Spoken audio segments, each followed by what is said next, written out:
Hi guys, welcome and welcome back to the channel. This channel is shared and run by two twin sisters. So I'm going to be your host today, Star, and we are going to get into my art must-haves and favorites because it is holiday season, holiday shopping, holiday buying, and I just did a purge and I wanted to share my most common use supplies, the supplies that I rebuy every single time, plus my ultimate favorites for you guys or for a special someone if you need some sort of ideas. So let's get into it.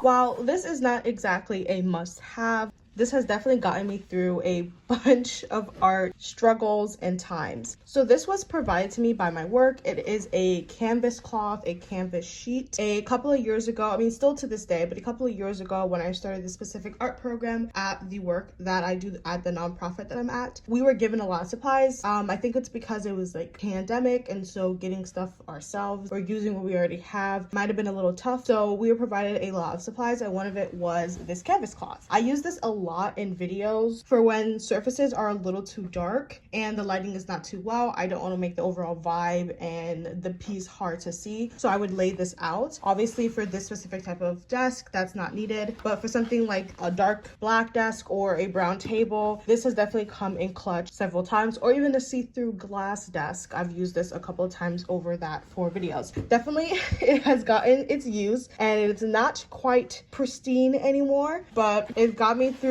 testing a bunch of art supplies on top of it, spilling a bunch of paint spills and water and things of that sort, and it has got me through a lot of temp dye situations for my hair, as this covers a great large amount of surfaces. Next, we have sketchbook. I think this one is a art must, because if you're not doing anything where you need or it's required to have some sort of special paper for that special type of inking material or painting product, then having just an ordinary sketchbook will get you a long way in your traditional artist career. My specific favorites are the Crescent Render sketchbook. Now, keep in mind, as a disclaimer, I haven't used these sketchbooks in 2 years since I've been working on a bigger sketchbook, which I'll show you in a minute. But when I bought these for myself, I loved it so much, I had to buy another one. And if I didn't already have a backlog of sketchbooks, not including the current one that I'm using, then I would buy this again. But also, like I said, it's been 2 years. I don't know if the paper quality is still the same, so definitely keep that in mind. I find that the Crescent Render sketchbook holds a lot of great inks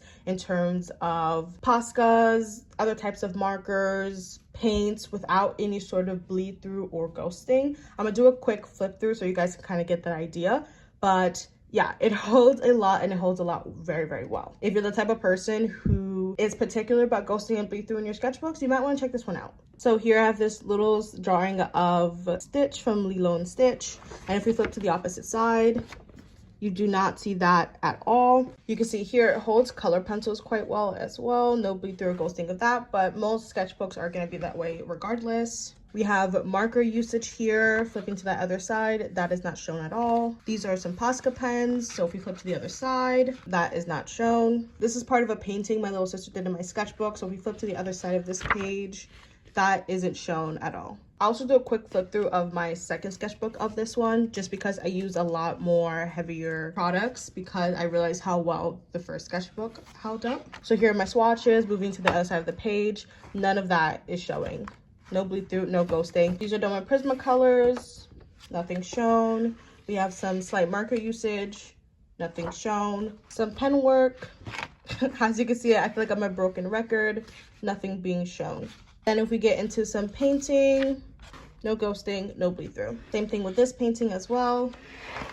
No ghosting, no bleed through. So the Crescent Render sketchbook has been a great product, especially as someone whose only sketchbooking experience with a sketchbook was one that I had back when I was in middle school. Then if we move on to my current sketchbook, this one compared to the Crescent Render sketchbook, as you can see, is gonna have bleed through or ghosting, but I definitely think that I was a little bit spoiled with the Crescent Render sketchbook to begin with. I kind of had to learn to overlook the ghosting and bleeding and bleed through, but overall I think I like the sketchbook. sketchbook regardless, and so I'm not exactly mad about this. I think the quality of markers, for example, in the sketchbook is great. There's a bit of texture on the page compared to the crescent render, well, smooth and white, reminiscing of like printer paper and how that visually looks. This one's a bit more texture, it's a bit more creamy yellow. I don't know if the camera's picking that up quite well, but I think it looks beautiful in terms of like marker usage. While you might have some marker bleed through, I do find that painting is quite less bleed through and or ghosting.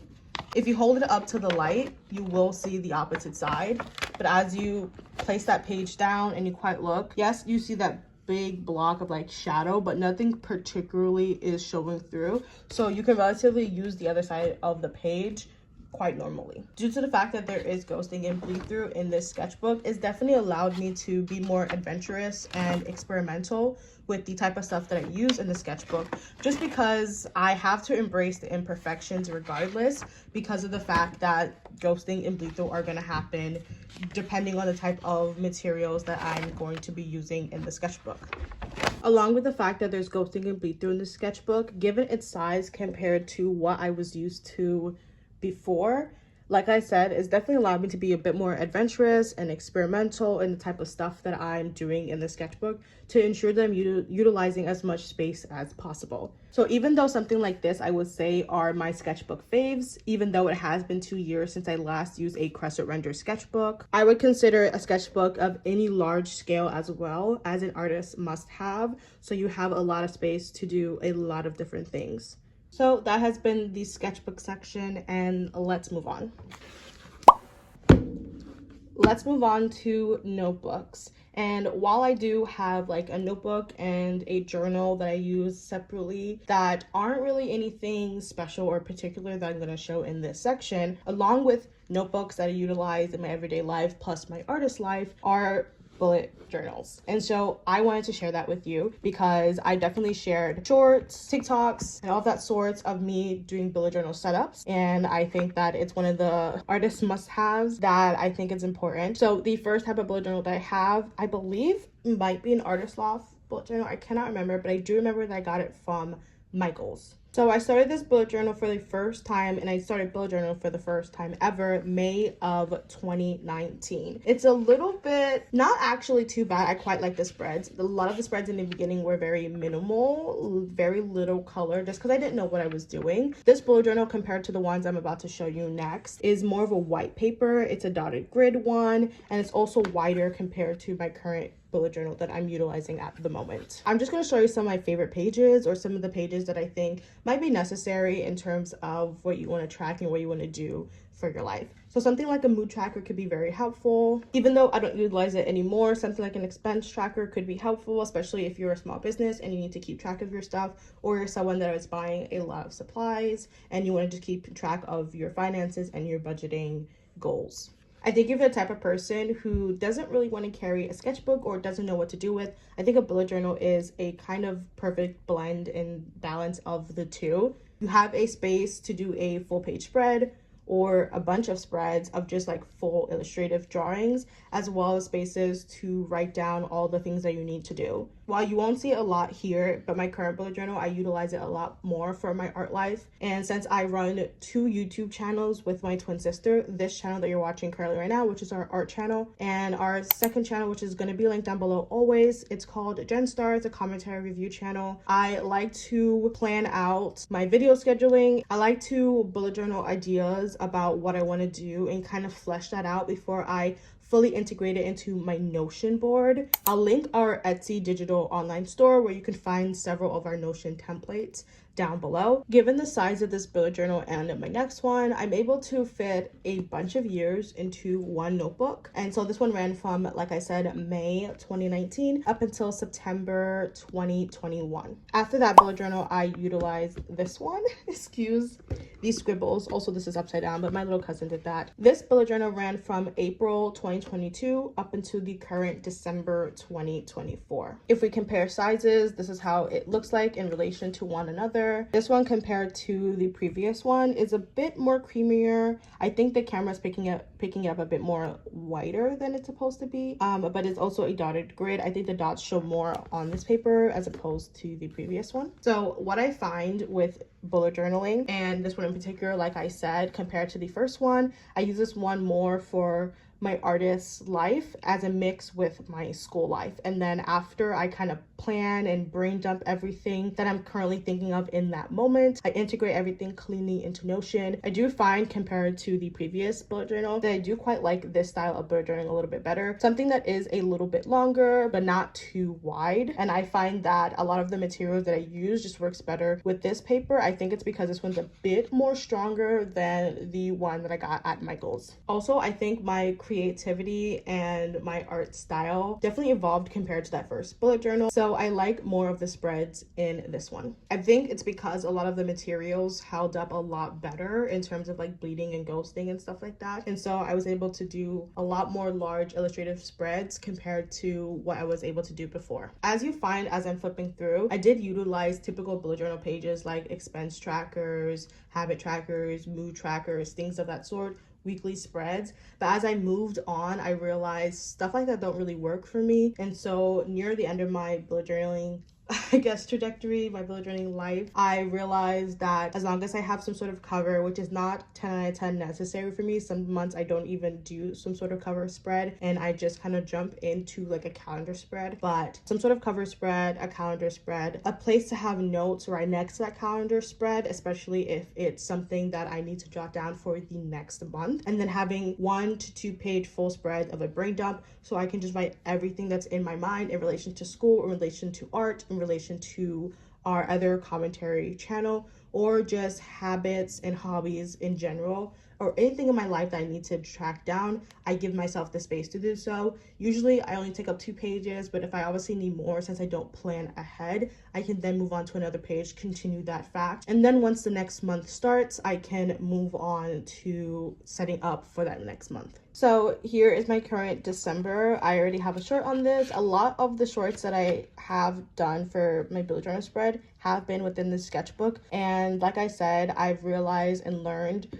a lot of what I like and don't like within a bullet journal. And then even with things that I like I mentioned before, sometimes for some months I don't even do that. Sometimes I only have a brain dump page. Sometimes I only have a spread with just the calendar and maybe a note section, maybe not. It definitely depends on what's going on in that month and if that's necessary. So that being said, because I've utilized a artist loft, I believe this is the artist loft from Michael's, as well as this one from Amazon. Like I said, I like this one a lot better, and so I went ahead and bought a new one for 2025. I have not set this one up yet, but I am excited to do so, and I just cannot wait. So I think that this is an artist must-have because it's a great mix between art and productivity and just kind of organizing your life in that way. Since I love this one so much as well, and obviously I already stated that I bought another one from the same company, I did also go ahead last year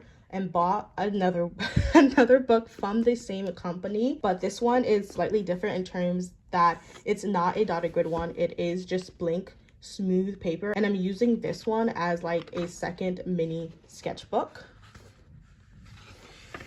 This one is going to have bleeding and ghosting. I just want to put this one here because I did want to share that I like utilizing the products from this company, but I wouldn't go ahead and say buy this sketchbook over the ones that I have already shown, but I just kind of wanted to inform the other product that this company has as well, which is a smooth, clear, just blank notebook. Next, we're going to go into paints. I only have 2 for this section. I think that this is an artist must-have if you're trying to expand your kind of traditional materials that is just beyond like a pencil, a pen, and an eraser. This one is the Winsor & Newton watercolor palette. I quite like this. My little sister got this for me for Christmas, I believe last year. I really like this one because as someone who is still learning watercolor and is quite new to it all, having something a bit small and ensuring that it doesn't waste up space this is a great beginner set for somebody like me. And then here I have the Humi Gouache set. This is a jelly gouache product. This was my kind of big introduction into wanting to use paint, and having something that is easily mixed with water and can reactivate with water was one out of a bunch of different type of paints like oils and acrylics that I wanted to give my hand a trying. Now, I'm not the best painter, but I like the fact that I have something that is small and compact, and then something that is easy to work with as a beginner to kind of start off, you know, utilizing paints in my sketchbook and in my artist work. And so I am happy that I have something like this, and I think that it's a must-have if you want to expand your artist supplies as well. Next, we have some markers. First up, we have some Arteza markers. I show this in my sketchbook. These are skin tone markers. When I first got into utilizing markers more in my sketchbook work, thanks to my really big sketchbook that I showed you guys earlier in this video, I learned that that's great and all, but I needed skin tone markers to kind of be able to draw people, because the markers that I currently own aren't able to do that sort of work. And so this one has come in clutch several times, and not even just for drawing people. I've used these markers to draw food, or I guess color food as well. So I think having some sort of skin tone marker set on top of just like regular markers that you might already own is a great artist must-have. In addition to the skin tone markers, and the reason I bought this in the first place are because of one, my Crayola super tip markers. Now, I have some extra miscellaneous ones in here as well. So the Crayola super tip markers I first started utilizing in my artist practice for my bullet journal, because it was a type of supply that worked well in terms of that there was minimal ghosting and bleed through. And I have a set of 100. These are just the ones that I most commonly used, and so they're kept here in this pencil case because I'm able to bring them wherever and easily reach into them and utilize them. And while I love the Crayola super tip markers, I have loved another marker set a lot more. So out of the three, these Tammet markers are my must-haves. My little sister bought this for me for Christmas or a birthday. I can't remember, since they're like a month apart from each other. And these have been a godsend. I think if you like Crayola super tip markers, or I've never owned them, but the Tombow brush pen markers, I think something like this is great for you as well. I utilize these a lot in my bullet journal, especially my current one, because that's around the time where I got these markers. And so I made that switch, and I think that it just has worked so beautifully. And then I started introducing them into my sketchbook, so coloring food, coloring clothing, things of that sort. They have worked wonders, and because they work so well but they don't have skin tone markers, then I bought the Arteza ones so I can add on top of this, and I just think it just all works out. So artists must-haves, Crayola and Arteza, or any skin tone markers as a replacement, and these Tammet markers are my artist faves. Moving on, let's talk about pencils, pens, and things of that sort. Now, I like quick and easy pencils. While I do own a pencil set, it was provided to me by my work through the program that I was in.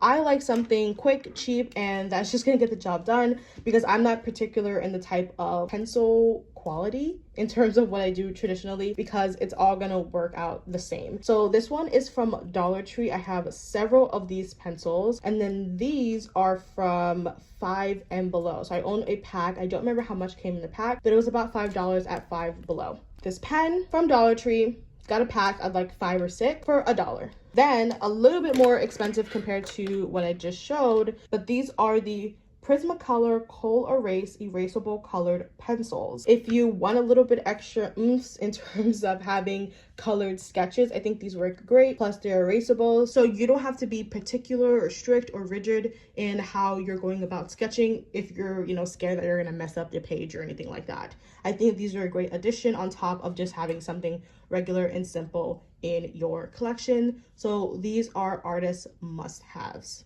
And then lastly, let's talk about washi tape and then scrapbooking. So starting off with washi tapes, these are from Amazon. I just think that washi tape is a great addition in terms of adding it to your spreads in your bullet journal or in your sketchbook, especially if you're like an art journaler or a junk journaler. And this one is more of a themed washi tape, so I don't use this one as much unless I'm doing some sort of facey spread like I did in the beginning of my 2023 and my 2024 bullet journal setups. These are quite quite cute. I like them, but since they're themed, I kind of have to have a reason to go ahead and whip these ones out. So washi tapes, great artist must have for extra decor for your various types of pieces. And then let's get into scraps and scrapbooking, because I think that these are also a great way to add some sort of extra decorative stuff to whatever you're working on. I have these various scrapbooking books where each page is duplicated and each page has a design on both sides. So it works really well that if you end up liking a specific page that you like the front of and you just like the back of, then you have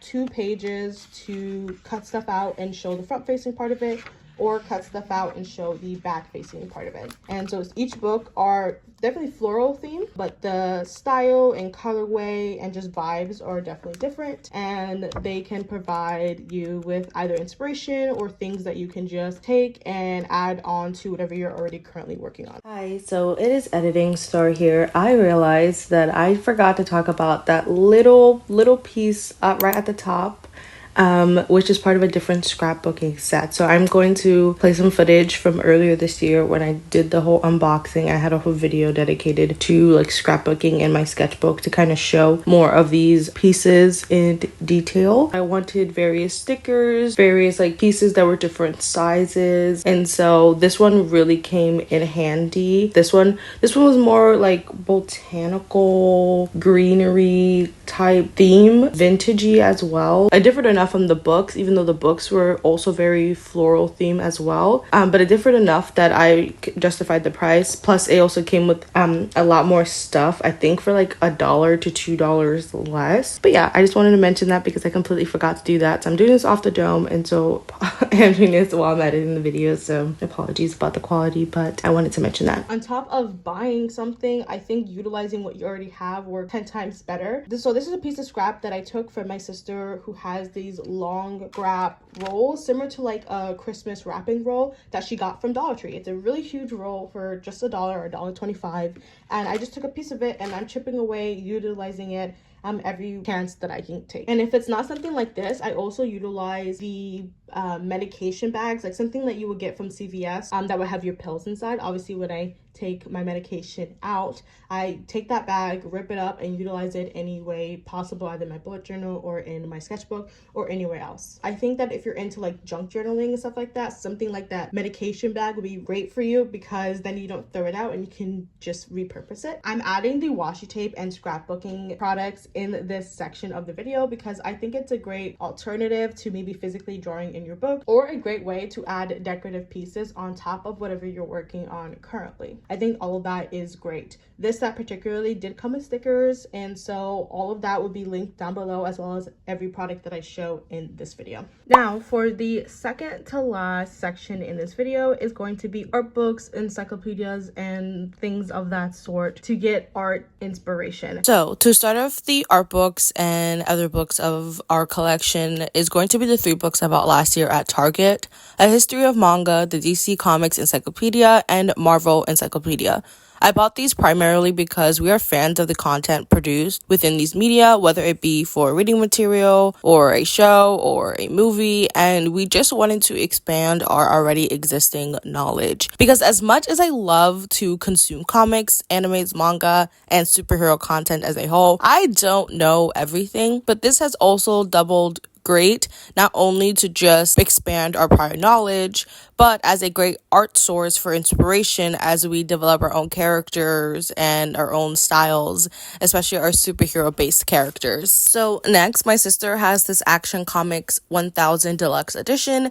I really never asked, and it honestly might be just because this book is just really pretty and pristine and in such great condition, but this isn't with our other comic books. It's just like by itself on its own. But I really do love flipping through this, and I quite love just obviously owning comics. It's one of the biggest inspirations just for wanting to do art and creating and what I do. And Jen also, if we're sticking with the themes of books that she particularly owns herself, also has this pinup art book she picked up at the thrift store. A lot of the books that we have, not even for just this, it's particularly books that we just have regularly, are also from the thrift store. So that's a great source to go out and buy books. But anyway, anyways, I do love the multiple different art styles that you'll see, so there really should be something inspiring for different artists. My sister also has a Super Mario Bros. Encyclopedia book similar to the first three that I kind of talked about. I really do also like flipping through these as well. Flipping through this one just made me really want a Pokemon based encyclopedia book because I think that it would be in a very similar style. I do remember I had a tiny Adventure Time encyclopedia book. I think I might still have this one.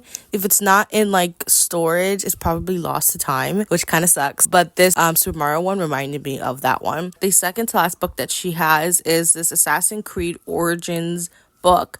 When I say that I love this book is so gorgeous. The artwork in this book is absolutely gorgeous. And while I do utilize this more as a way to like understand fictional and fantasy writing and world building and lore, it doubles great as an art book. I cannot praise the artwork in this book enough, especially because recently I have taken a look at my own fantasy based characters and I'm planning to do an overhaul. And so having this on hand to understand the mood, architecture, and character design has been really helpful so far. There's just something about going online and seeing so much inspiration, but something even more about having something hands-on and easy to grab is just so much more special. Lastly is the encyclopedia book for Ultimate X-Men. I like owning the larger Marvel encyclopedia, but having one dedicated to just X-Men is even better as they are my favorite superhero group. And then lastly, to end off the section, I will bring it back and talk about my own art books once again. First is Loish. This is the Art in Progress art book. I got this for my birthday by my sister 2 or so years ago, I believe at this point. I like this book because I like seeing a mix of the sketchy work and more finished polished pieces within these books. Loish in particular is such a calming flip through. I think it's because of the muted and less saturated palette and just more of the sketch and pencil work that is threaded throughout the book. And then after that, I own the art book by Greta Lusky. This was my first Kickstarter that I backed last year, and then I got everything earlier this year. Other than the art book itself, I also got some other goodies like washi tape and a smaller art book in a way that is specifically catered to the artist's OC and that world. The artwork in just both of these books in general is very texture based, very saturated. I love seeing the non-human / human-like character designs, highlights in the sparkle that's drawn a lot within the artworks, and just very colorful mess of everything. But yeah, overall, these are the art books / encyclopedias that could also double as an art book. And then I want to end off this video here talking about storage. You probably have an idea of some of the things that you want to buy either for yourself or for others, and you kind of need to put these stuff somewhere. Obviously, some supplies come in its own packaging, so if you have some sort of surface that you can lay those things down on, I think that would be great. But if you need some extra storage ideas, I will list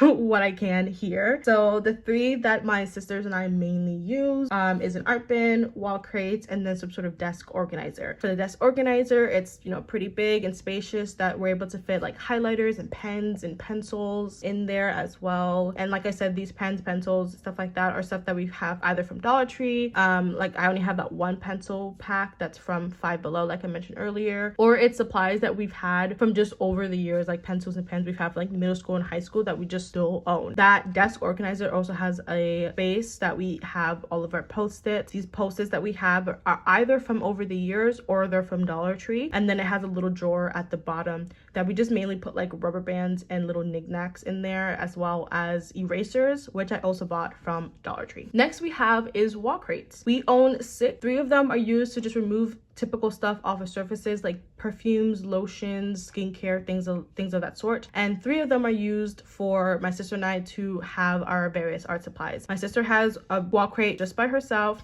I have one myself as well. I utilize it, and my sister too, by primarily putting like books in there, so sketchbooks, notebooks, bullet journals, regular journals, things like that, or anything else that is small and lengthy that would fit better in there as opposed to somewhere else. Then we have a 3rd one where all of our art books and our encyclopedia books rest. And then the last one I have is an art bin organizer. This is one that I got from Dollar Tree. It's not specifically for art stuff. It's just like one of those like felty material like bins that Dollar Tree used to sell, and so I was like, I can utilize this for my art stuff as well, and so a lot of my supplies fit there. And that was the entire video. We talked about canvas or some sort of like tablecloth, sketchbooks, notebooks, paints, markers, pencils, art books / encyclopedias, scrapbooking, washi, storaging, and everything of that sort. Everything that I talked about in this video, I will have linked down below. With that said, thank you so much for watching. Let me know if you're gonna check out any of these supplies down below, and I hope you guys have a great holiday and the rest of your December. Merry Christmas if you celebrate it. Happy holidays, and see you guys soon. Thank you so much for watching. It really means a lot. And I will see you in another video. Have an amazing day. Stay safe, stay warm. Peace. Bye, guys.